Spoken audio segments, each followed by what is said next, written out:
હાય, જય ગણેશ. મારું નામ છે કુશાન અને આજે આવી ગયો છું અંબોરે આર્ટ્સમાં, જ્યાં થઈ રહી છે 2026ની મૂર્તિ નિર્માણ. ચાલો જોઈએ કેવી છે.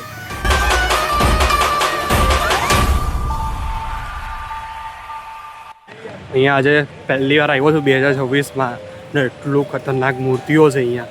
કાકા કેવી છે અહીંયા મૂર્તિઓ બધી કેવી લાગે છે તમને? कैसी लग रही है सब मूर्तियाँ?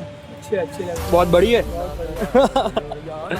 કાકા બી અચંબિત છે, જેટલી કોઈ બી જોવા આવે છે ને તો એટલી મોટી મોટી મૂર્તિઓ છે. એકવાર તો વિઝિટ કરાય. ભાઈ કેવું લાગે છે મૂર્તિ કેવી છે? કેવી છે બધી હાઈટ બધી? તમારી કયું ગ્રુપ છે ભાઈ? અમારું ગોપીપુરા ચંદુલાલ માસ્ટરની શેરી. અચ્છા, આ વર્ષે મારું 25મું વર્ષ છે. ઓકે. ને આ વર્ષે તો ધૂમ ખર્ચો કરવાનો છે. એવું ને કયા અવતારમાં છે તમારી મૂર્તિ? મારી આ પેલી સામે વામન સ્વરૂપ. અચ્છા, ચાલો જોઈએ તૈયારી ને કેવું ચાલે છે. આવી રીતે વેલ્ડિંગનું કામ બી ચાલે છે. તમારે ગાડલાને એવું વેલ્ડિંગ કરાવવું હોય તો નવું ગાડલો બી બનાવવું હોય તો બી બની જાય ને આવી રીતે કંઈ અહીંયા મંડપમાં મૂર્તિઓ બની.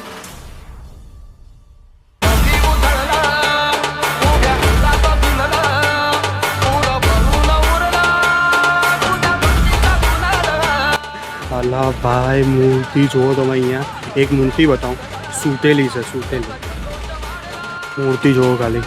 બેલેન્સ ખબર નહીં કેવી રીતે રહ્યું છે, કેવી રીતે સેટ કર્યું છે આ માણસે.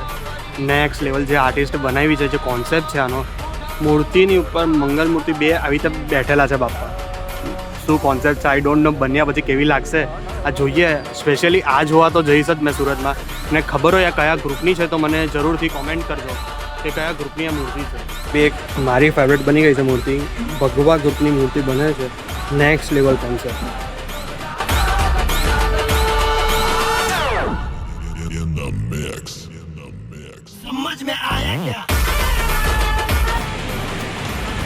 આ જોઈને કંઈ એવી લાગે છે કે પરેલના મહારાજાની યાદ આવે છે આ મૂર્તિ જોઈને. અગર તમને બી આ બ્લોગ ગમ્યો હોય તો ચેનલને મારી લાઈક, સબસ્ક્રાઈબ અને શેર કરજો અને કમેન્ટ કરજો કયું મંડળ તમારું ફેવરેટ છે.